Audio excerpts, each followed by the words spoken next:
નમસ્કાર. શું આ દિવાળીમાં તમારું ઘર માં લક્ષ્મીના આગમન માટે રેડી છે? ઘરમાં સાફ સફાઈની સાથે સાથે જ ઘરની ઊર્જા બદલવાની એટલે કે એનર્જી શિફ્ટ કરવાની જરૂર છે. કઈ રીતે થશે? ચલો જાણીએ. સૌપ્રથમ તમારે ઘરમાં રોજ મીઠાના પોછા મારવાના છે. એટલે કે પોછા મારવાની બકેટમાં થોડું મીઠું નાખી દો અને એનાથી આખું ઘર સાફ કરી લો, જેનાથી નેગેટિવિટી દૂર થાય અને પોઝિટિવિટી આવે.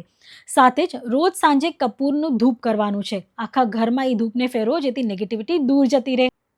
ત્યારબાદ ઘરની નોર્થ ઇસ્ટ દિશામાં તમારે ડીક્લટર કરવાનું છે, એને સાફ સફાઈ રાખવાની છે. એ દિશામાં જો તમારું ઘરનું મંદિર હોય તો ભગવાનના આસન અને વાઘામાં રેડ કલરનો ઉપયોગ નથી કરવાનો. લાલ કલર બિલકુલ નથી વાપરવાનો. એની જગ્યાએ blue colour, green colour, beige colour અથવા તો થોડો ગોલ્ડન કલર વાપરી શકો છો. આ નોલેજ અને પ્રોસ્પેરિટીની દિશા છે, જેથી આને ક્લીન રાખવું જરૂરી છે.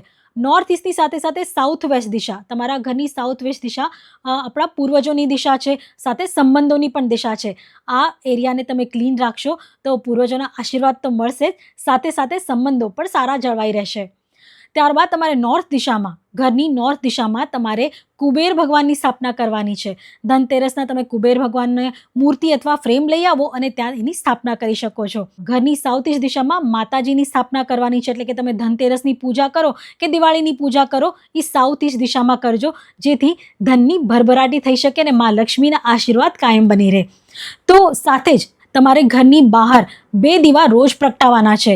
અને ઘરમાં જો તુલસીનો છોડ હોય તો ત્યાં પણ તમારે એક દીવો કરવાનો છે, જેથી મા લક્ષ્મી પ્રસન્ન થાય.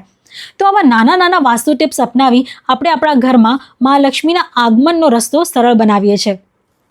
તો આ દિવાળી તમારા માટે ખૂબ સરસ જાય, સુખ શાંતિ સમૃદ્ધિ મળે અને મા લક્ષ્મીના આશીર્વાદ કાયમ રહે એવી જ અપેક્ષા સાથે હેપી દિવાળી. અને આવા જ સારા કન્ટેન્ટ માટે ફોલો કરો મિડ ડે ગુજરાતી અને રિયલ સ્ટેટ ઓફ રિયલ એસ્ટેટને.